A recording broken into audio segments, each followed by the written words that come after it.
Assalamualaikum warahmatullahi wabarakatuh. Anak-anakku, bagaimana kabarnya hari ini? Semoga kita semua selalu dalam keadaan sehat walafiat dan selalu dalam lindungan Allah Subhanahu wa taala. Oke, hari ini masih bersama dengan Bu Elsa, kita akan membahas materi baru dengan judul mind mapping. Masuk ke slide pertama, kita akan membahas tentang tujuan mengapa mind mapping itu penting dalam membantu kita belajar ya. Jadi tujuannya adalah dapat memahami pentingnya peta pikiran serta dapat membuat suatu peta pikiran untuk meningkatkan prestasi belajar. Lalu mind mapping atau dikenal juga peta pikiran adalah tools yang berstruktur dan efektif untuk membantu siswa dan guru mengerjakan proses pengajaran dengan lebih baik, karena mind mapping menstimulasi otak kiri dan otak kanan secara sinergis.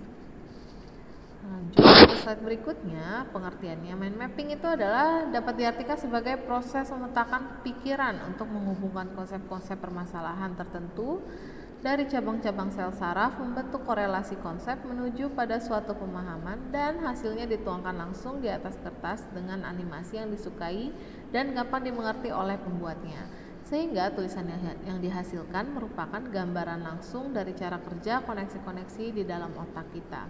Nah, mind mapping adalah cara mengembangkan kegiatan berpikir ke segala arah, menangkap berbagai pikiran dalam berbagai sudut. Mind mapping mengembangkan cara berpikir divergen dan berpikir kreatif.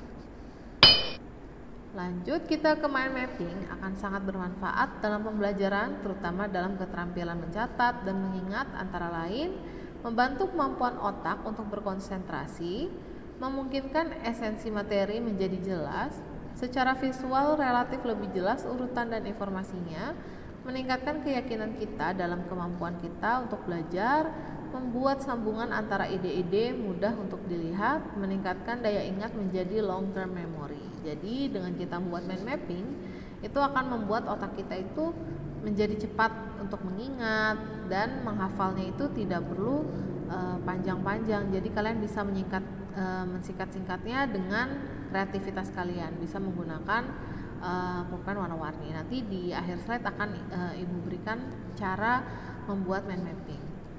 Kita lanjut dulu, beberapa manfaat metode pencatatan menggunakan mind mapping, antara lain tema utama terdefinisi secara sangat jelas karena dinyatakan di tengah. Level keutamaan informasi teridentifikasi secara lebih baik. Informasi yang memiliki kadar kepentingan lebih diletakkan dengan tema utama. Hubungan masing-masing informasi secara mudah dapat segera dikenali, lebih mudah dipahami dan diingat. Informasi baru setelahnya dapat segera digabungkan tanpa merusak keseluruhan struktur mind mapping sehingga mempermudah proses pengingatan. Masing-masing mind mapping sangat unik sehingga mempermudah proses pengingatan, mempercepat proses pencatatan karena hanya menggunakan kata kunci.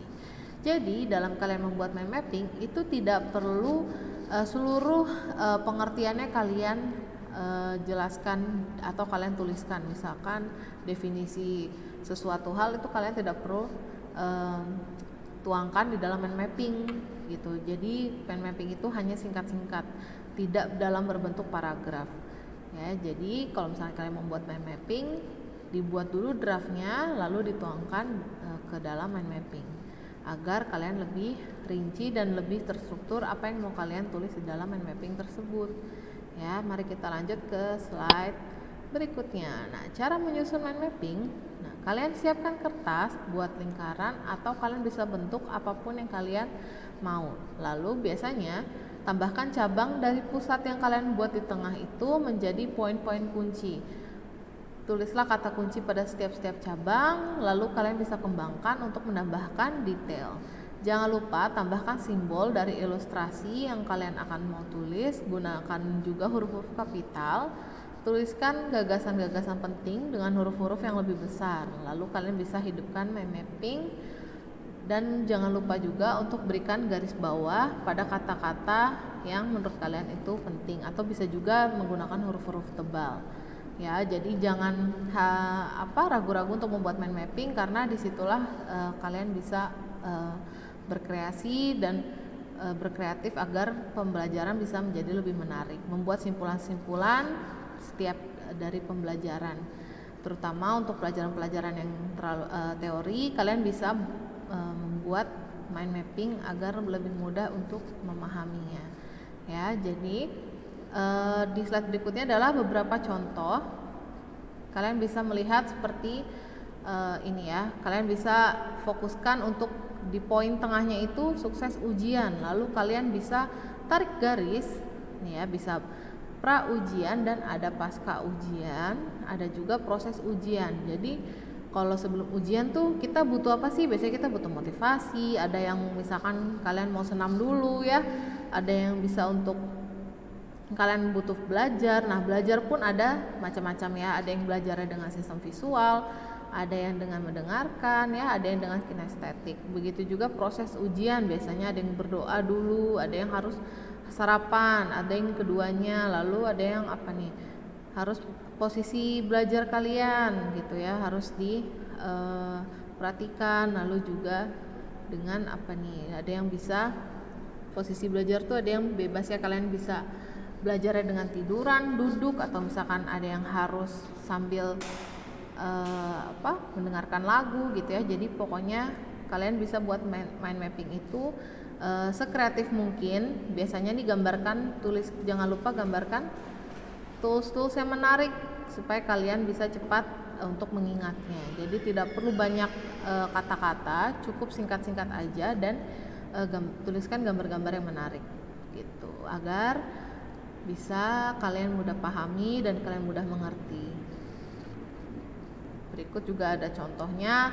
Apabila kalian mau menuliskan banyak kata-kata, itu hanya beberapa saja ya. Misalkan seperti ini, tata surya, lalu ada komet. Komet adalah jadi tidak atau jangan terlalu banyak kalimat atau paragraf yang terlalu panjang. Jadi simple seperti contoh di sini ya. Jadi jangan terlalu banyak, karena kalau banyak juga kalian akan susah untuk mengingatnya. Jadi buatlah yang simple saja seperti ini contohnya. Oke, mungkin Ibu akan berikan tugas. Nanti akan Ibu berikan tugasnya di grup WhatsApp.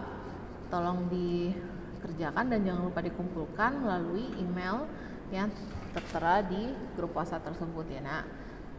Oke. Terima kasih semuanya. Sekian pembelajaran hari ini. Tetap semangat, tetap jaga kesehatan. Sampai jumpa di pertemuan selanjutnya. Wassalamualaikum warahmatullahi wabarakatuh.